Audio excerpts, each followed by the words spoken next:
développement d'une sphère d'échange n'est pas seulement pour moi un pis-aller. Il y a des gens qui disent on ne peut pas lutter contre le piratage, donc il faut le tolérer. Moi, ce n'est pas du tout ce que je dis. Je dis que c'est profondément utile de partager la culture et c'est d'autant plus nécessaire que ce à quoi on assiste aujourd'hui, c'est un resserrement considérable de l'offre, surtout de l'offre, disons, accessible à un large public, du fait de la concentration de la promotion sur un tout petit nombre de titres. L'offre de titres musicaux des majeurs s'est divisée par 4. Bon, ils disent que c'est la faute au piratage, parce que tout est la faute au piratage dans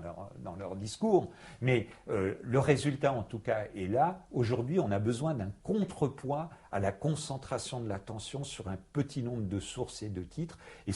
le contrepoids idéal, c'est la possibilité pour les individus de partager ce qu'ils aiment avec d'autres.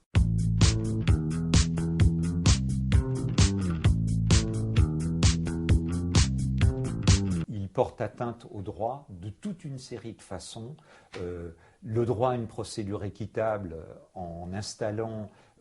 dès le stade des avertissements et des lettres recommandées qui seront adressées aux internautes, des accusations qui sont portées contre eux d'avoir commis ou laissé se commettre des actes qui sont assez gravement punis, sans que les internautes n'aient la possibilité de contester ces accusations dans un recours contradictoire, suspensif, permettant l'accès au juge. Et enfin, on voit des atteintes dont on rirait presque, comme la proposition de Mme Albanel, qu'on lui disait mais comment on va faire pour les gens qui sont exclus d'Internet quand ils accéderont à des Wi-Fi ouverts dans des hotspots ou dans les parcs, qui dit on fera une liste blanche de sites autorisés auxquels ces Wi-Fi auront le droit de donner accès. Bon, donc moi il me semble que dans la plupart des pays démocratiques, une ministre qui ferait une déclaration comme ça disant que l'État ou une autorité administrative va définir à quel site les gens auront le droit d'accéder dans des situations d'espace public, on aurait pour 3 jours à démissionner.